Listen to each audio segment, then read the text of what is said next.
Oh, Ezio Auditore! I didn't expect to see you again. What with all that's happened. Where are my manners? Welcome back. Now, how can I be of service? Can we ask you about your past? How'd you get into acting and voice acting? I like that question to ask you about your past. It sounded like I was under arrest. We'd like to ask you about your past. Do you have unpaid parking tickets? Voice acting was a natural progression from acting from on camera. And I had the good fortune to be involved on a show, the short answer. I mean, everyone's got this long circuitous route to where they end up, especially when things are successful. But mine, the short version is, I was on a show called Star Trek: The Next Generation. And that gave me a lot of, when you fly the Enterprise, you get a lot of geek cred. And when they started developing these new gaming platforms, PS2, the first Xbox, they were trying, I think, in a good way, making a conscious effort to change it up, to make the voice acting a little more reality-based. And even then, we were still doing very character-y. You went that way, I don't know, what's that? That kind of stuff. And always acting, always be auditioning. So the Xbox 360 happens, and PS3, and fortunately, those of us that have been acting for a long time, that have stage chops, that got our MFA, that have done not just regional theater, but have done episodic television, that know what we're doing, we were asked to do that stuff we do so well with scripts and stuff, with these new, very elaborate plots and dialogue for characters, and I was fortunate that I got involved with a game called Gears of War. And up until that point, I think the only game in town on that level of game was, or notoriety even, was Halo.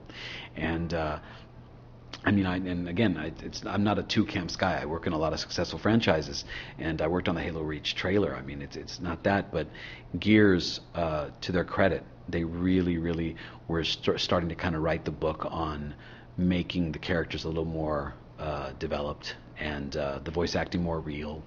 And they trusted me and John DiMaggio, who plays Marcus, and Lester Spade, who plays Coltrane, and on down the line, Fred Tachator, Baird, and Michael Goff. I mean, we all, Nan McNamara, all of us, we all have an acting background. We're not just voice actors.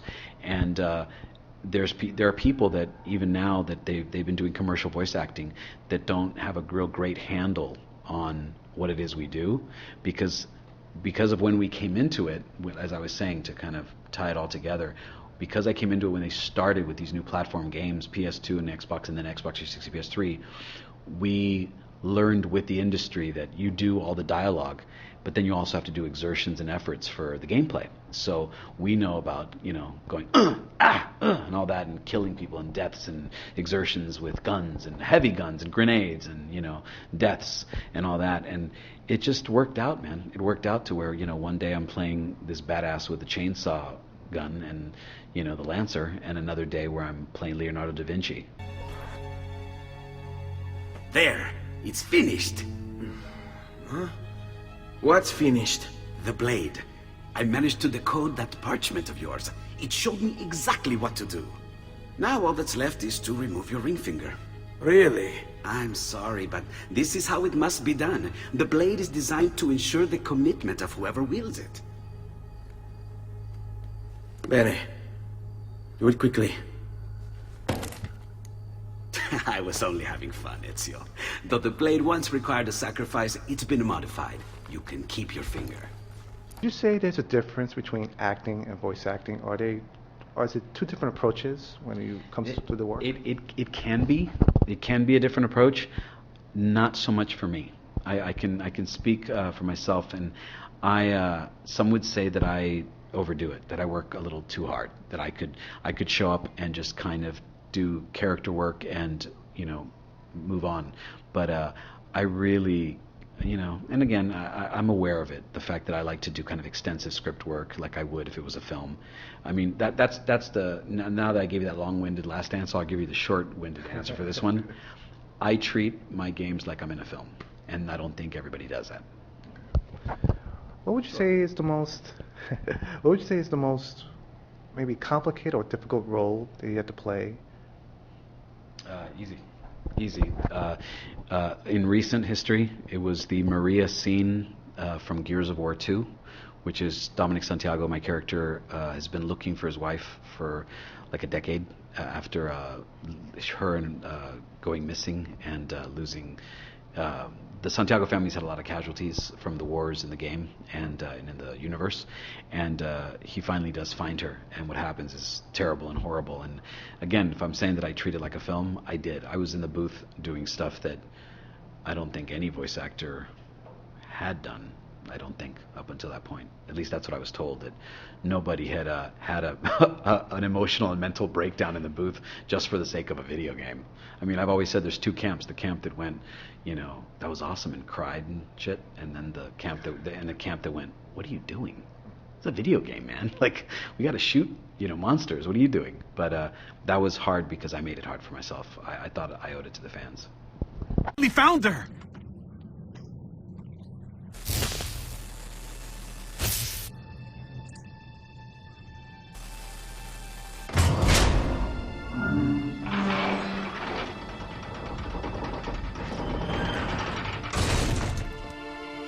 Maria. Maria.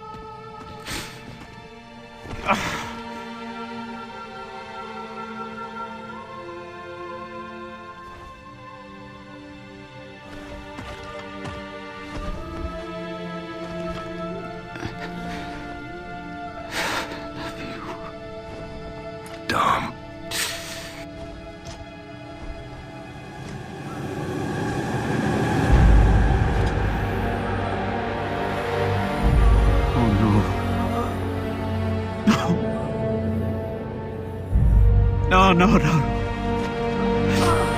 No, baby. No. What did they do to you?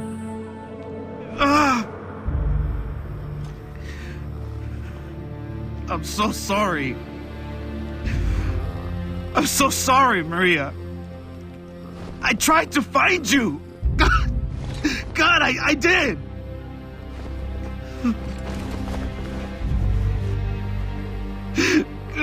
Please, no. Maria. God damn it, it's me, Dominic. It's Dominic.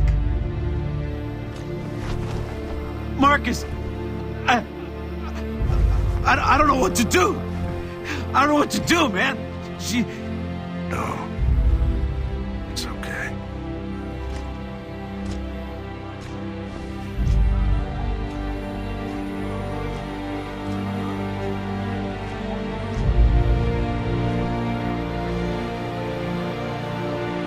I'm so sorry.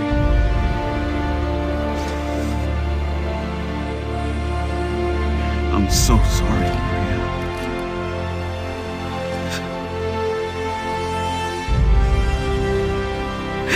I love you so much.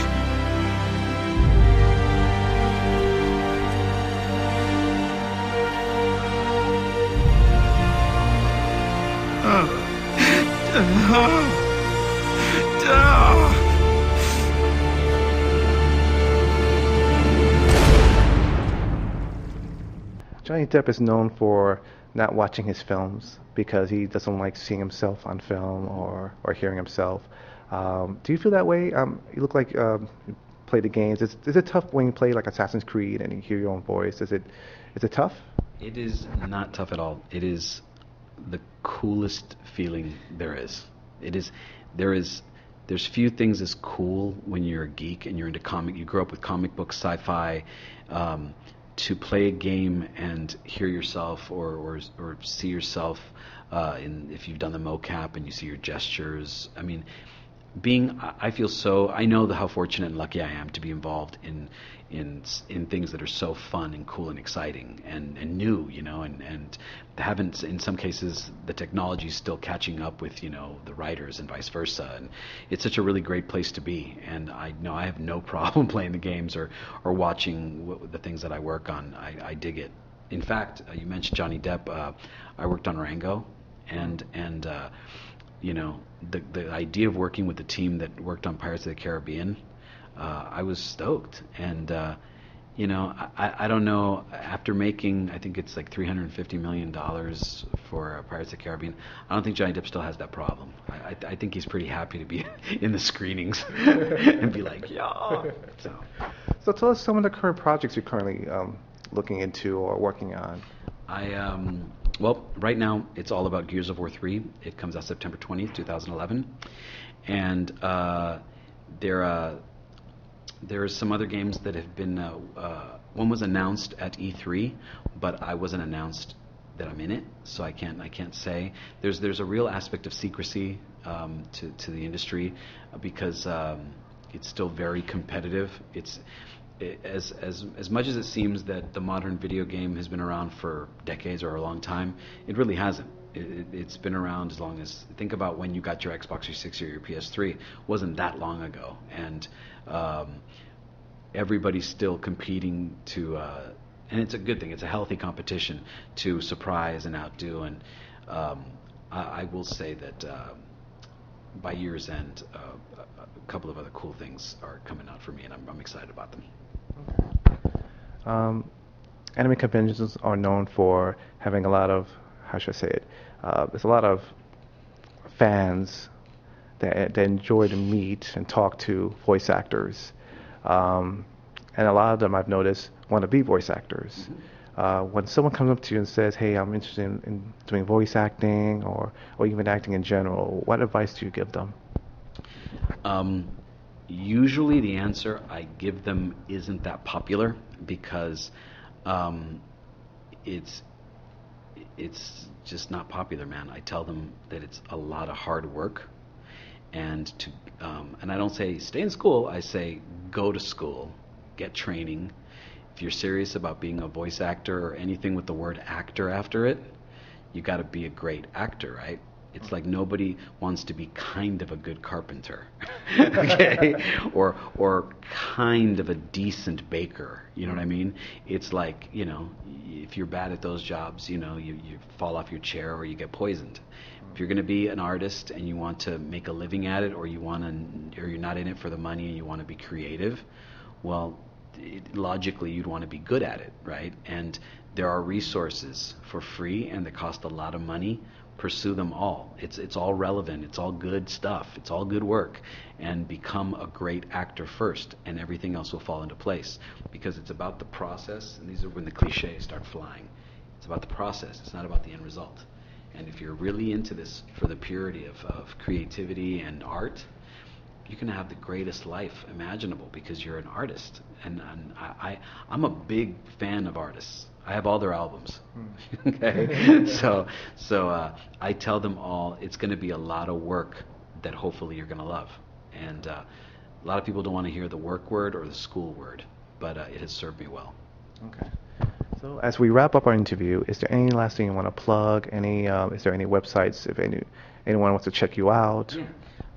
Yeah. The simple one. My Twitter is Real Carlos Ferro. And not the real, just Real Carlos Ferro. And yeah, man, I want to bump up my followers, and that's a good place. And yeah, man, Gears of War 3 is what it's all about. I've told everybody, you ain't seen nothing yet.